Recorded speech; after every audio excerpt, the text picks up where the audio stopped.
Hello नमस्ते, कैसे हैं आप। मुझे पूरी उम्मीद है आप खुश होंगे, स्वस्थ होंगे और अपने अपने कामों में व्यस्त तो होना ही है आपने। तो शिक्षाशास्त्र के इस चैनल पर आप सभी का स्वागत है। मेरा नाम है राहुल और मैं पढ़ाने वाला हूं आपको हमारी केमिस्ट्री की बात तो चली रही थी, तो पता ही आपको कि मैं क्या पढ़ाने वाला हूं। तो प्यारे बच्चों, हमारी जो 10th की केमिस्ट्री है उसमें हम चैप्टर नंबर 3 यानी कि मेटल्स एंड नॉन मेटल्स की चर्चा कर रहे थे और काफ़ी कुछ चर्चा हमने कर ली थी। यदि आपने पिछले हिस्से को नहीं देखा है तो जाकर एक बार पिछले हिस्से को जरूर देख लीजिए, सो दैट आपको अब की अंडरस्टैंडिंग समझ में आ जाएगी अच्छे से। क्या बात हमने की थी? हमने बात की थी कि मेटल्स नॉन मेटल्स क्या होते हैं, कैसे किसी की जो मेटल्स की या नॉन मेटल्स की प्रॉपर्टीज क्या होती है, चाहे वो फिजिकल हो चाहे वो केमिकल हो, इतनी हमने बात की। फिर हमारी चर्चा इस बात पर लेकर आ गई थी कि यार जो आप मैटर बोल रहा हूँ, ऑल्दो मेटल भी अपने आप में मैटर है बच्चा, ठीक है, 9th में आप पढ़ के आए हो, बट फिर भी ये जो मेटल की चर्चा कर रहे हो ये मिलती कहाँ से है भाई? तो हमने बात की थी अकरेंस ऑफ मेटल की। अकरेंस ऑफ मेटल मतलब कि यार एक बहुत समय पहले, मतलब इतने समय पहले जब पता नहीं कौन था, सुपरनोवा एक्सप्लोजन हुआ और हमारे यूनिवर्स में जब वो एक्सप्लोजन हुआ तो बहुत सारी चीजें हमारी अर्थ पर भी गिर गई और उस चक्कर में मेटल्स हमें देखने को मिली, है ना। तो हमने मेटल्स के बारे में बात करना शुरू की और हमने अकरेंस ऑफ मेटल में मेटलर्जी को लेकर बात करना शुरू की कि कैसे हम किसी भी मेटल को बाहर निकाल सकते हैं जमीन से, और उस प्रोसेस को हम बोलते हैं क्या? मेटलर्जी। और उस प्रोसेस में यदि आपको याद हो तो मैंने मिनरल्स की बात बताई थी। मैंने बताया था मिनरल्स मतलब कोई भी ऐसी चीज जिसमें से आप क्या निकाल सकते हो? मेटल्स, है ना। लेकिन आपको एग्जांपल दिया था मैंने कौन सा? मलाजखंड कॉपर माइंस का, कि भाई एशिया की सबसे बड़ी कॉपर माइंस यानी कि कॉपर निकालने वाली जगह। कॉपर माइंस का मतलब कॉपर निकालने वाली जगह। अब कॉपर क्या होता है? एक मेटल होता है जिसके आप वायर देखते हो, देखा है ना, वो हल्के से गोल्डन ब्राउन कलर की कॉपर वाले वायर। आपने अपने घर में बिजलियों में कभी ना कभी झटका भी खाया होगा। तो वो वायर कहां से मिला? हमें कहीं से तो मिला। उसकी शुरुआत हुई मलाजखंड कॉपर माइन से निकाला गया। तो जब आप किसी भी चीज को निकालते हो क्या था? मिनरल्स। लेकिन इतनी सारी चीजें जो निकालनी है इसमें से कोई एक ऐसी या दो ऐसे मिनरल्स होते हैं जो हमें पैसे के हिसाब से फायदा देते हैं। पैसे के हिसाब से फायदा मतलब इकोनॉमिकली मुझे सबसे कम पैसा किसमें लगेगा, उसको हमने बोल दिया कि अब से ये मिनरल और कहलाएगी। क्यों? क्योंकि ये जो मिनरल्स है ये मुझे सबसे कम एफर्ट द्वारा कब सबसे कम पैसा लगा के मेटल निकाल के देगी। तो मैंने बोला तुमको हमने एक नाम दे दिया जिसका नाम है ओर, ठीक है। फिर ओर को हमने क्या किया था पिछले वीडियो में? ओर को हमने ग्राइंडिंग किया, पीसा पासा, ठीक है। क्योंकि जब हम ओर से अपनी मेटल को निकालेंगे तो पहले तुमने क्या किया? उसको पीस दिया, ग्राइंडिंग कर दिया, उसका चूरा बना दिया। अब याद रखो जितनी बातें मैंने की वो अपनी जगह, पर बेटा सबसे इंपॉर्टेंट प्रोसेस थी ओर के। जब हम मेटल को निकालते हैं ओर से तो सबसे पहला प्रोसेस हुआ था कंसंट्रेशन ऑफ ओर या एनरिचमेंट ऑफ ओर या ड्रेसिंग ऑफ ओर। ये सारे नाम एक ही चीज को बता रहे हैं, जिसमें हमने क्या किया था? हमने ये बोला था कि भाई ये जो गंदगी है, गंदगी मतलब मिनरल्स में सिर्फ मेटल नहीं है ना। कॉपर में जब आप मलाजखंड की उस माइन को खुदाई करके उसमें से कुछ मिट्टी वाला ढीला कुछ भी निकालोगे तो आपको क्या लगता है सिर्फ वहां मेटल होगी क्या? नहीं ना, बहुत सारी ऐसी भी चीजें होंगी, इंप्योरिटीज, जिसको निकालना जरूरी है। और उन इंप्योरिटीज का नाम क्या था बच्चों? उन इंप्योरिटीज का नाम था गैंग या मैट्रिक्स। और जब हम उसको निकालते हैं तो उसी प्रोसेस को हम बोलते हैं कंसंट्रेशन ऑफ ओर। इतनी बात हमने कर ली थी। अब आपने कंसंट्रेशन ऑफ ओर वाली प्रोसेस निपटा ली है। इसका मतलब प्रभु जी, मेरे भाइयों, मेरी बहनों, आपने एक काम कर लिया है कि गंदगी को निपटा के साइड में कर लिया है, कोई दिक्कत की बात नहीं है। अब हमारे पास जो ओर बची है इसमें गंदगी ना के बराबर है, या समझ लो गंदगी आपने हटा ली है और जो हिस्सा बचा है ये कंप्लीटली मेटल वाला ओर है। अब इसको हम लेके जाएंगे आगे। लेकिन यदि आपको फ्लो चार्ट याद हो जो हमने क्लास में आपको बताया था, तो वो फ्लो चार्ट हमें बताता है कि आपकी मेटल कितनी रिएक्टिव है, मतलब कि हाईली रिएक्टिव है, मीडियम रिएक्टिव है या फिर लो रिएक्टिव है। इस बात पर डिपेंड करेगा कि किस मेटल को हम किस प्रोसेस से एक्सट्रैक्ट करने वाले। और यही हम सबसे पहले आज चर्चा करेंगे, एक्सट्रैक्शन ऑफ मेटल, जो कि कैसी रहने वाली है? लो रिएक्टिविटी वाली। देखो लिखा है मेटल्स ऑफ लो रिएक्टिविटी। अब आपको ऑलरेडी ये बात पता है, हम ऑलरेडी पिछले चैप्टर में पढ़ भी चुके हैं। एक रिएक्टिविटी सीरीज की बात हुई थी, इसी चैप्टर में भी हुई थी, कि भैया कैसे सोडियम पोटेशियम वाले जो भाई साहब है ना, हमारे जो सोडियम वाले भाई साहब है, पोटेशियम वाले भाई साहब है, ये लोग तो ऊपर धूम मचा रहे हैं। पर कुछ ऐसे भी थे जैसे कि सिल्वर हो गया, जैसे कि गोल्ड हो गया, जैसे कि मरकरी लोग हो गए। ये लोग क्या है? ये तो ऐसे जिनकी रिएक्टिविटी कम है। तो इन पे हमें चर्चा करनी है कि जब जिनकी रिएक्टिविटी कम होती है ऐसे मेटल्स को हम निकालते हैं तो क्या प्रोसीजर होता है। तो बच्चों बड़ा सिंपल है। देखो पहली बात तो याद रखो, जितनी भी आपको मेटल्स दिखती हैं, जब भी हम इनका एक्सट्रैक्शन करते हैं तो हम सबसे पहले प्रेफर करते हैं कि ये जो मेटल्स हैं ये अपने ऑक्साइड फॉर्म में मिल जाएं। किस फॉर्म में मिल जाए? ऑक्साइड। चाहे कोई भी मेटल हो हम ये प्रेफर करते हैं, याद रखिए। हालांकि जो हमारी हाई रिएक्टिविटी वाली मेटल्स हैं उनको भी हम बात नहीं कर रहे। इन जनरल आप याद रखिए, होता यूं है जैसा कि मैंने आपको बताया था कि ये जो लो रिएक्टिविटी वाली मेटल्स हैं, क्योंकि इनकी रिएक्टिविटी कम है तो ये बहुत ज्यादा लोगों के साथ दोस्ती तो करती नहीं है, पर ये फिर भी ना अपना सल्फर के साथ दोस्ती कर लेती हैं। इसका मतलब जब आप इनका ओर देखोगे तो वो कौन सा ओर मिलेगा? सल्फाइड वाला, यानी कि उसमें कौन है उनका दोस्त? सल्फर है। लेकिन दिक्कत ये है कि यदि हम धातु को निकालना चाहते हैं, मेटल को निकालना चाहते हैं, तो सल्फाइड से बेटर होता है यदि यही मेटल ऑक्साइड के साथ होती। क्या बोला मैंने ये बोला कि जब मैं खुदाई करने गया, पहुंचा, मैंने उसको निकाला, मैंने कहा आप कौन हो? इन्होंने बोला ये मिनरल है। मैंने कहा एक काम करो मिनरल जी, आपको हम इस्तेमाल करेंगे क्योंकि आप सस्ते भी हो, तो मिनरल को हमने बोलना शुरू कर दिया और। मैंने कहा ठीक है। अब इस और में दो चीजें थी, मेटल भी थी, गंदगी भी थी। मैंने कहा गंदगी को हटाओ, और अपन ने कौन सी प्रोसेस निपटा ली? Concentration of ore. अब ये जो है इसमें प्योरली मेटल है। मैंने कहा ठीक है। अब लेकिन इसको निकालना क्यों जरूरी है? क्योंकि इसमें मेटल जो है किसके साथ दोस्ती करके बैठी थी? सल्फाइड के साथ। लेकिन दिक्कत ये है, हमारा दिमाग और हमारी केमिस्ट्री ये कह रही है यदि यही दोस्ती सल्फाइड या सल्फर के साथ ना होती, किसके साथ हो जाती? ऑक्सीजन के साथ हो जाती, तो ये जो निकालने का सिस्टम है ये और आसान हो जाता। समझ पा रहे हो? इसीलिए हम क्या करने वाले हैं? हम करने वाले हैं एक प्रोसेस, और उस प्रोसेस में हम सल्फाइड वाले ओर से ऑक्साइड वाले ओर में पहले अपने आप को चेंज करेंगे। क्या बोला मैंने? क्योंकि सल्फाइड वाले ओर से निकलने में थोड़ी दिक्कत होती है एज कंपेयर टू ऑक्साइड वाले ओर से। तो हम क्या करेंगे? अपने सल्फाइड वाले ओर को पहले किस में कन्वर्ट करेंगे बच्चों? ऑक्साइड वाले ओर में, और फिर हम फाइनली प्रोसेस कर लेंगे अपनी मेटल को निकालने की।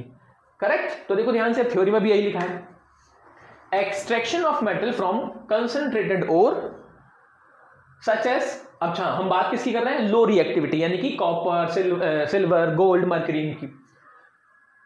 Copper, mercury are extracted from their most common ores that is sulphide. देखो सबसे ज्यादा इनका कौन सा ओर मिलने वाला है? सल्फाइड ओर मिलने वाला है। लेकिन दिक्कत ये है बच्चों कि सल्फाइड से निकलने में थोड़ी ज्यादा दिक्कत होती है, इसलिए हम किसको प्रेफर करते हैं? ऑक्साइड की। सबसे पहला काम क्या करेंगे? आप अपने सल्फाइड ओर को किस में कन्वर्ट करेंगे? ऑक्साइड ओर में करेंगे। बस इतनी सी बात आपको याद रखनी। सल्फाइड को हम किस में चेंज करेंगे? ऑक्साइड में। लेकिन जब हम सल्फाइड को ऑक्साइड में चेंज करना चाह रहे हैं, जब हम सल्फाइड को ऑक्साइड में चेंज करना चाहते हैं, तो ये प्रोसेस अपने आप में कहलाती है रोस्टिंग। क्या बोला मैंने? ध्यान से सुन लो, इसकी थ्योरी आपको मिल जाएगी। पर जब हम अपने सल्फाइड, अरे भैया आ जाओ, कहां धूम मचाते हो? ये जो सल्फाइड है, जब ये ऑक्सीजन के साथ मिलकर अपने आप को ऑक्साइड वाला, और देखो ये कौन सा और है? ये सर है, और तो ये भी है, लेकिन कौन सा वाला है? ऑक्साइड वाला। ये कौन सा और है? सर ये सल्फाइड वाला और है, सल्फाइड। करेक्ट? दिक्कत ये थी कि हम इसका इस्तेमाल बहुत अच्छे से नहीं कर पाते थे। केमिस्ट्री ने बोला एक काम करो, इसको चेंज करो। हमने कहा कर देंगे, लेकिन बेटा जब ये प्रोसेस हुई ना, तो इस प्रोसेस का नाम रख दिया क्या? रोस्टिंग। क्या बोल देते हैं हम? रोस्ट। आपने कैरी मिलाते को जानते हो? क्या करता है वो? रोस्ट करता है, भर भर के बोलता है ना, समझते हो ना? है ना? समझ गया, समझ गए। तो बेटा हमें यहां भर भर के क्या देनी है? वहां कैरी मिलाती जी भर भर के कुछ और देते हैं, मैं बोलना नहीं चाह रहा हूं, पर हमें यहां भर भर के क्या देनी है? ऑक्सीजन देनी है। क्या देनी है? ऑक्सीजन। रोस्टिंग की प्रोसेस में याद रखिएगा, आप हीट करते हो और बहुत ज्यादा ऑक्सीजन देकर आप हीट करते हो। रोस्टिंग की प्रोसेस में इतनी है। आपको क्या लेना है? सल्फाइड का ओर लेना है, और इसको बोलना है हम तुम्हें क्या कर रहे हैं? रोस्ट कर रहे हैं। लेकिन हमारी रोस्ट में तुम्हें कोई अपशब्द नहीं सुनने को मिलेगा। हमारे रोस्ट में तुमको मिलेगी ढेर सारी ऑक्सीजन, और तुमको इस ऑक्सीजन में हो जाना है हीट। तो अब जब ये ऑक्सीजन इस ओर से मिली और बहुत ज्यादा क्या कर दिया हमने?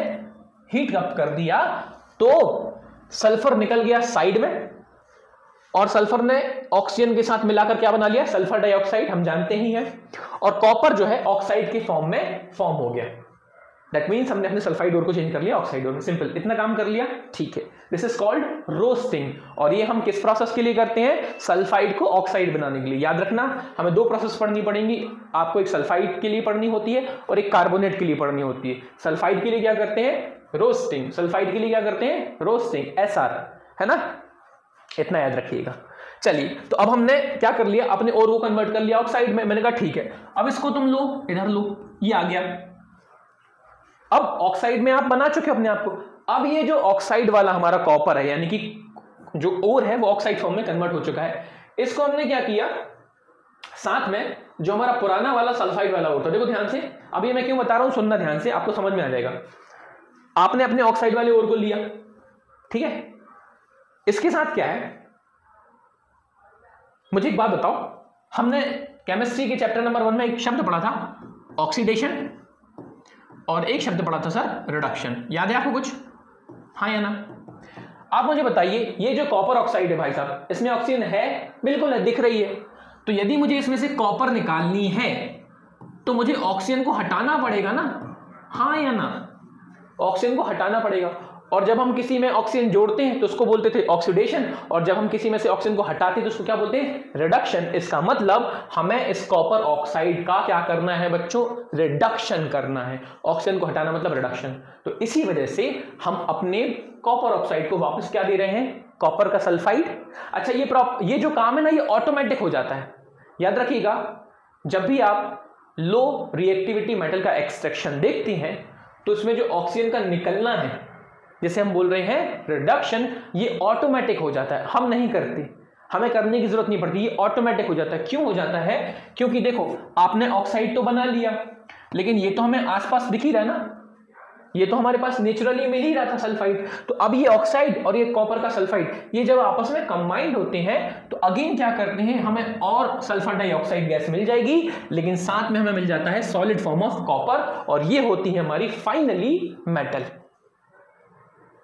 यही होती है पूरी process, extraction of low reactivity metal. क्या किया आपने मिनरल को देखा, मिनरल ने बोला कि मैं सल्फाइड वाला हूं, मुझसे निकालने में दिक्कत होगी, तो हमने सल्फाइड को बोला चलो ऑक्साइड में कन्वर्ट हो जाओ। लेकिन सल्फाइड जब ऑक्साइड में आना चाह रहा था तो इस प्रोसेस को हमने बोल दिया रोस्टिंग, और रोस्टिंग में हमने बहुत ज्यादा ऑक्सीजन दे दी। मैंने कहा ठीक है, अब ऑक्सीजन वाला अपना और बैठा हुआ था, लेकिन हमें तो चाहिए थी मेटल, तो हमने बोला यार ऑक्सीजन आप भी हटो। ऑक्सीजन ने बोला जब मैं हटूंगा तो इस प्रोसेस को क्या बोलोगे, रिडक्शन। लेकिन क्या हमें ऑक्सीजन को हटाने के लिए मेहनत करनी होगी? ऑक्सीजन ने बोला नहीं, मैं अपने आप हो जाऊंगा। क्यों हो जाऊंगा? क्योंकि भाई साहब हमारे आसपास कौन सा वाला और घूम रहा है, सल्फाइड वाला भी घूम रहा है। तो ये सल्फाइड वाला और ये ऑक्साइड वाला और मिल गए, और फाइनली सल्फर डाइऑक्साइड और निकल गई, और हमें साथ में मिल गया कॉपर का थोड़ा सा ठीक ठाक वर्जन। ये होगी हमारी पूरी प्रोसेस। ठीक है, बस इतना ही था बच्चों, और कुछ नहीं है। This is extraction of low reactivity metal. चलिए अब इसकी थ्योरी देख लीजिए। Conversion of ores to metal oxide. Ores can be transferred into metal oxide through two primary methods. बेटा ये जो लिखा हुआ है ना, ये जो ऑक्साइड्स में जब हम कन्वर्ट करते हैं अपने आप को, तो दो मेथड्स होती हैं। एक होती है रोस्टिंग और एक होती है कैल्सिनेशन। पर अभी आप सिर्फ क्या याद रखोगे, रोस्टिंग। क्यों? क्योंकि जब हम सल्फाइड वाले ओर पढ़ते हैं और इसको जब हम ऑक्साइड वाले ओर में कन्वर्ट करते हैं तो इस प्रोसेस को बोलते हैं हम लोग, क्या बोलते हैं, रोस्टिंग। कैसे याद रखोगे? ORS जैसा दिख रहा है, हालांकि उल्टा प्रोसेस हो जाएगा, SRK की जगह SRO। ठीक, ऐसे याद रख लो। खैर, तो this method involves heating a sulphide ore below its melting point. Obviously बात है बेटा, मेल्टिंग पॉइंट से क्यों पहले रखना है? क्योंकि हमें मेटल चाहिए, मेटल को गलाना थोड़ी है। ठीक है, in the presence of excess air. Excess air का मतलब excess oxygen, and this process is known as roasting. ठीक है, सिंपल सी बात आप याद रखेंगे। आई होप ये बात आप समझ गए होंगे कि भैया हम क्या करने वाले हैं। हम करने वाले हैं हमारी रोस्टिंग वाली प्रोसेस, और इस रोस्टिंग वाली प्रोसेस में हमें मिल जाएगा हमारा क्या, मेटल, क्योंकि उसके बाद वो सिस्टम ऑटोमेटिक होता है। चलो अब इसको एक बार हम फिर से देखते हैं। पूरी प्रोसेस हमने क्या की बच्चों। सबसे पहले आपने क्या किया था, अरे रुको, थम जाओ, इतना भागना नहीं। सबसे पहली प्रोसेस क्या की थी? सबसे पहली प्रोसेस में आपने क्या किया था, मैं नाम लिखता हूं, ग्राइंडिंग किया था आपने, पीसा था ना, ग्राइंडिंग, चूरा बनाया था, करेक्ट। उसके बाद आप आगे गए, सेकंड नंबर की प्रोसेस। इसमें क्या किया था सर आपने? इसमें किया था कंसंट्रेशन ऑफ ओर, यानी कि कंसंट्रेशन ऑफ ओर, गंदगी हटाई थी, रिवाइज करवा रहा हूं। फिर आपने क्या किया, आप और आगे गए। अब जैसे ही आप आगे गए तो आपको क्या पता चला, मेरे पास तो सर सल्फाइड वाला ओर है। मैंने कहा नहीं, हमें सल्फाइड नहीं, हमें क्या चाहिए, ऑक्साइड वाला ओर। इसका मतलब आप सल्फर से कहां गए, ऑक्साइड वाले ओर पे गए। और इस प्रोसेस का क्या नाम रख दिया आपने बोल दिया सर इसको रोस्टिंग। लेकिन क्या अभी हमें मेटल मिली? नहीं, क्योंकि हमारे पास कौन सा ओर है, अब सल्फाइड की जगह ऑक्साइड वाला ओर है। तो अब आपने क्या किया, ऑक्सीजन को हटाया, और जब हम ऑक्सीजन को हटाते हैं बच्चा तो उसको क्या बोलते थे, रिडक्शन। क्या बोल दिया, रिडक्शन बोल दिया। और ये प्रोसेस ऑटोमेटिकली होती है, यहां से यहां तक वाली प्रोसेस ऑटोमेटिकली होती है। ये मैं क्यों बोल रहा हूं, क्योंकि जब हम अगली मेटल्स देखेंगे जिसमें मीडियम रिएक्टिविटी होगी, तब यही काम करने के लिए हमें सिस्टम बनाना पड़ता है, जबकि ये काम यहां ऑटोमेटिकली हो रही है, इसलिए मैं बता रहा हूं। ठीक है, चलो, तो अब रिडक्शन हो गया, इसका मतलब हमारी मेटल जो है वो ऑक्सीजन से अलग हो चुकी है, कुछ इस तरीके से। पर बच्चों ये अभी इतनी रिफाइन नहीं होती। रिफाइन का मतलब, जैसे मैं आपसे बोलूं कि यार क्या बोलते हैं, इट्स लाइक आपने कहीं रास्ते चलते, या चलो आप वहां मलाजखंड पहुंच गए, आपको कहीं कॉपर देखने को मिल जाए, बेटा वो कॉपर से आप डायरेक्ट तार नहीं बना पाओगे। क्यों? क्योंकि वो उतने प्योरेस्ट फॉर्म में नहीं, उतना ज्यादा रिफाइंड नहीं है। तो आप क्या करते हो, अभी तक आपने जो भी प्रोसेस किए, यानी कि आपने रिडक्शन कर लिया, मेटल मिल गई, लेकिन हमें एक लास्ट प्रोसेस और करनी होती है, और वो लास्ट प्रोसेस को हम क्या बोलते हैं बच्चों, रिफाइनिंग। क्या बोल देते हैं, रिफाइनिंग, है ना। जैसे आपके यहाँ रिफाइंड ऑयल आता है ना, वैसा ही कुछ समझ लीजिए, रिफाइनिंग ऑफ मेटल्स होती है। तो ये पूरी प्रोसेस होती है, फाइनली हमें मिल जाएगी हमारी प्योर मेटल। अब चाहे आप इसको बेच दें, इस्तेमाल कर लें, आपके ऊपर डिपेंड करता है। फॉर एग्जांपल आप यहाँ देखो, हमने क्या किया, ये निकला हमारे पास सल्फाइड ओर। सल्फाइड ओर को हमने ऑक्सीजन क्यों दी, क्योंकि हमें पता था कि मरकरी बोलेगी हमसे ना हो पाएगा, इसलिए हमने उसको ऑक्सीजन दे पाएगा। अब हमने इसको ऑक्सीजन जैसे ही दिया तो सल्फर निकल लिया सल्फर डाइऑक्साइड की फॉर्म में, और क्या बन गया, मरकरी का ऑक्साइड। लेकिन मरकरी की ऑक्साइड से भी हमें कोई मतलब नहीं, हमें तो मरकरी चाहिए। तो मैंने कहा बोला ऑक्सीजन निकलो, ऑक्सीजन निकलने के लिए अपने ऑक्सीजन को ऑटोमेटिकली उसने हटा दिया। इसका मतलब ये कौन सी प्रोसेस होगी बच्चा, रिडक्शन। ठीक है, बस इतना ही आपको जानना था। ये होगी हमारी extraction of low metal reactivity. ठीक है, चलिए इस वीडियो को मैं शॉर्ट ही रहने देता हूं ताकि आप स्टेप बाय स्टेप समझ सकें। अगले वीडियो में मैं आपको बताऊंगा मेटल का एक्सट्रैक्शन, लेकिन किसके लिए, थोड़ी सी मीडियम रिएक्टिविटी वाली मेटल के लिए। ठीक है बच्चों, तो आपको क्या करना है, आपको बस इसको फटाफट से एक बार और देखना है, रिवाइज करना है, नोट्स बनाना है और हंसते रहना है। चलिए फिलहाल के लिए थैंक यू सो मच।